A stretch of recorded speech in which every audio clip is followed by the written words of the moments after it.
Hey guys, I'm back with another spoiler-filled review featuring your reactions from the Stardust app, and this week it's going to be Steven Spielberg's Ready Player One. Now, if you don't know what Stardust is, if you're new to this channel, or if you're new to the internet in general, Stardust is the app. I'm no longer saying an app, it is the app, where you can do quick 30-second reactions to a movie, TV show, trailer, simulator ride at an amusement park, whatever it's available in their catalog. It's great practice if you want to try to get into doing movie reviews on YouTube like I do, and it's also a great tool for me because I don't have time to review everything that's out there, specifically when it comes to TV shows and trailers. So I've been using the Stardust app for a little over half a year. It's a fantastic app, and this is part of an ongoing partnership with them to feature your reactions and allows me to do spoiler reviews more often than not. So if you want the opportunity to be featured on the next Stardust reaction video that I do, go ahead, download the app, create an account, follow me, RealMrRobinson, or go to the link below, stardust.app.link/RealMrRobinson. Tag me in your reactions, that way I can see them, and I'll pick out the best reactions to feature in the next video.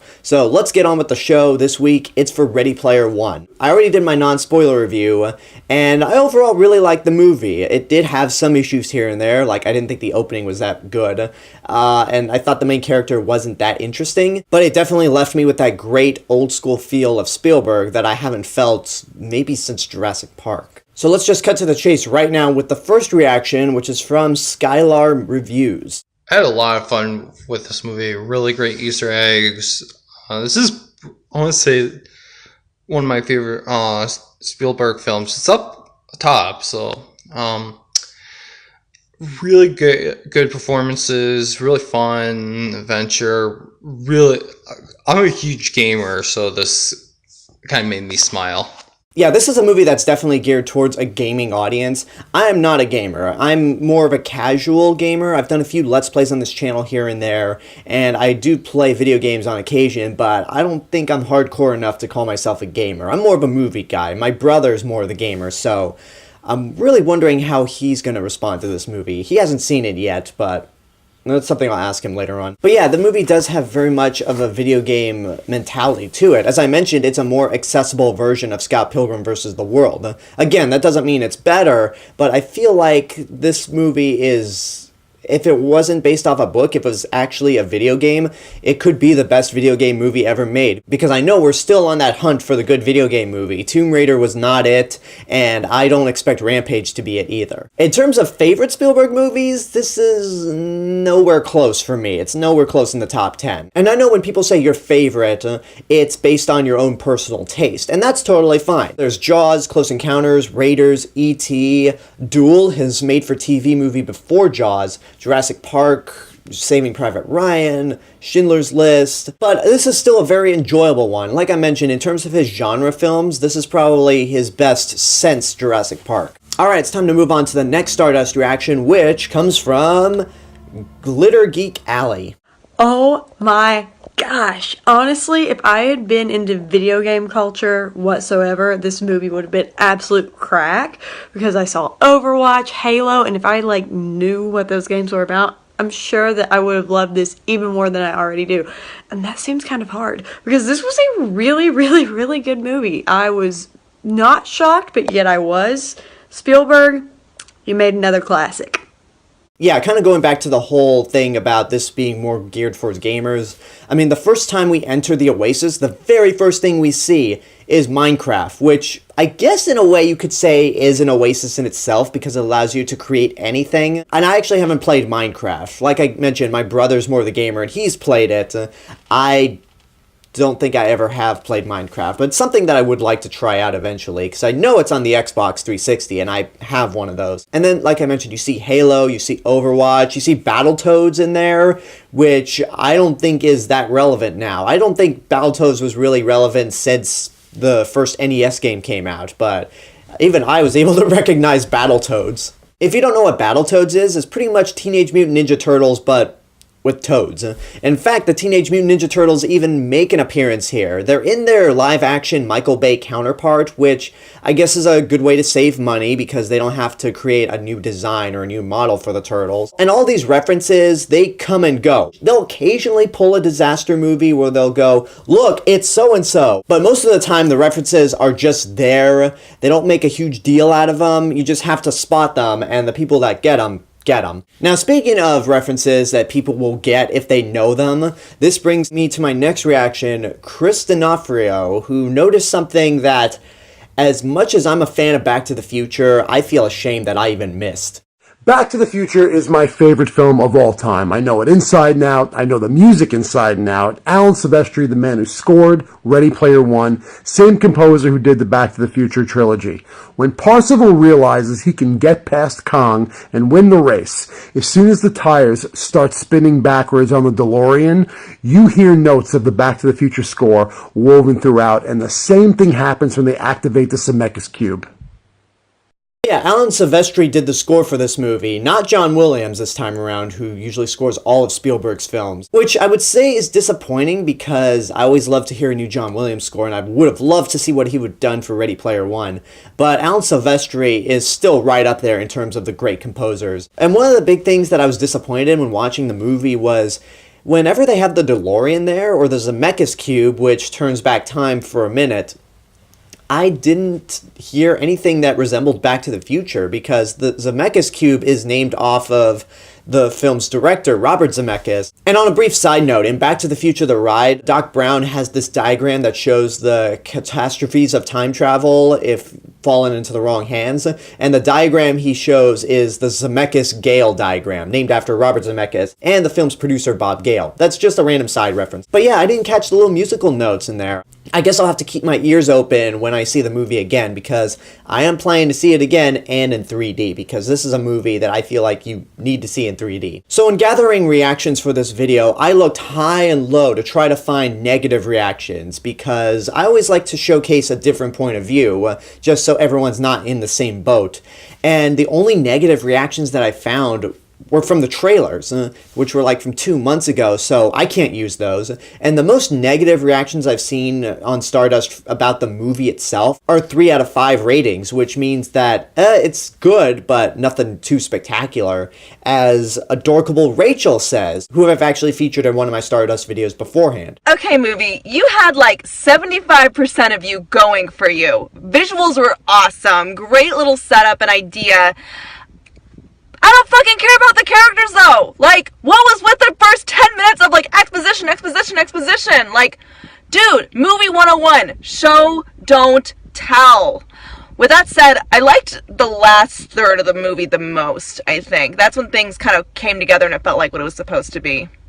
So yeah, not too negative, but definitely some valid criticisms. Like with the characters, for example, there really aren't any arcs, as the text in her reactions say, but I look at these characters the same way I look at the characters in all the Godzilla films after the 1954 one. I know, it's tiring that I have to bring up Godzilla, but I'm halfway through my series of reviews, so I have to keep the big G in my head. But anyway, in those original Godzilla films, mainly the ones directed by Ishiro Honda, the characters don't really have any development at all, but the actors are just so charming and likable that I end up liking them in the end and caring for them in a sense. And I also gotta say, she completely echoed what I felt like with the first 10 minutes of the movie. I mentioned this in my review. As soon as it started, I thought it was pretty bad because it was literally nothing but exposition, and I don't want to repeat myself, but I feel like we could have spent a little time in there getting to know the Oasis for ourselves rather than having our main character tell us about it all. But unlike her, I felt like the movie picked up once the exposition was all done and once we actually got into the real meat of the story. And then to mention the last third of the movie, which is probably the most entertaining part, the one thing in this movie that I mentioned in my review that I couldn't because it's a spoiler, that really put a big dumb smile on my face is when the villain's avatar basically has his own Mechagodzilla, and it does do that disaster movie thing where the characters say, Mechagodzilla, but it was one of those things where I'm like, wow, okay, best movie ever. No, not best movie ever. But, yeah, anything involving Godzilla just kind of helps push my rating up for a movie, which is probably why I gave it the rating that I gave, worth seeing in your lifetime. And this design of Mechagodzilla is actually really cool. It's different from all the other incarnations of Mechagodzilla that we've seen, but you look at it and go, yeah, that could definitely pass as Mechagodzilla. And it's during a sequence where Mechagodzilla battles both the Iron Giant and Gundam. And it ends up being a better Pacific Rim movie than Pacific Rim Uprising. Now, the next reaction that's more in the realm of it's good but not spectacular comes from Spenny Hend. Alright, people, I just saw that Ready Player One. Yeah, it was good. I'd say it was fine. I wish it would have kind of released itself from all the references to kind of be its own thing and give us something memorable through its own story. That being said, the Shining sequence was amazing, made the ticket worth it. Okay, like I mentioned beforehand, I didn't read the book, but if I'm not mistaken, the book solely depends on references. Somebody leave a comment down below and tell me if that's the actual case, and whether I'm right or wrong. Please confirm or deny that statement. But I feel like if that's the case, that's the equivalent of making a Fast and Furious movie and taking out all the cars. Like, why would you do that? But yeah, one of the things that he mentioned in the movie was the Shining sequence. And this sequence, I feel like for anyone who's watched the movie The Shining, is downright hilarious, because I've seen The Shining. It's a movie that I never want to see again, which is not me saying it's bad. It's really good, but it's so goddamn disturbing that I have no interest in watching it again. But watching all the characters go all over the hotel, and especially considering that some of them have never seen The Shining, it's just really hilarious because we all know in our minds what's going to happen next, and it just results in some really fun moments. It might have been the best sequence in the entire movie. That and the big appearance of Mechagodzilla, because I'm me. Can I say something really quickly? How is it that the upcoming anime Mechagodzilla has an insect head, whereas this Mechagodzilla in Ready Player One actually has a head that looks like Godzilla? That doesn't make a whole lot of sense. Now, the last reaction is a reaction that I have to showcase because it's just so entertaining in its own right. And this comes from Tara Erickson. Ready Player One's got me like, Alexa, play You Make My Dreams by Hall & Oates. Access Oasis. Where are my keys? I got 3 keys. There's 3 keys here. Looks like an egg. Oh God, but there's a hidden message with a throwback to everything I love. Life's an adventure that's meant to be played, but in reality. Oh God, where's my guy? Oh God, I don't have one. Oh, you'll do. I'm not like Halliday either. Oh my God, go see this movie. It's so good. You know, one thing watching her reaction that made me think could be the saddest thing in the world, I could just imagine going into the Oasis and I want to play AC/DC or Guns N' Roses or the Beatles, but it turns out I don't have access to those songs at all. Like, even in a perfect world, I don't have what I want. But then again, there are sequences in the film where they actually show that you kind of have to level up and buy your own stuff, which all I could think of is, oh my God, the Oasis will be created by EA. EA! And I'm not a gamer at all.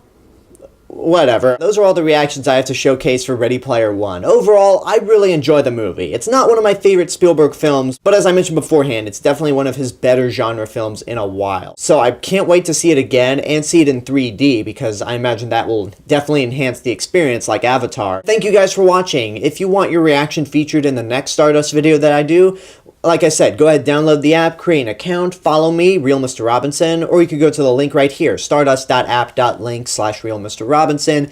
Tag me in your reactions, and I will pick out the best reactions to feature in the video. I want to say the next reaction video that I'll be doing is for A Quiet Place, but unless something else happens, unless like a big trailer drops, then I might end up doing that. But whatever, I'll make the call on Stardust when I need reactions. But until then, I hope you enjoyed this review. Leave a comment down below and tell me what your thoughts are on the movie, if and when you've seen it.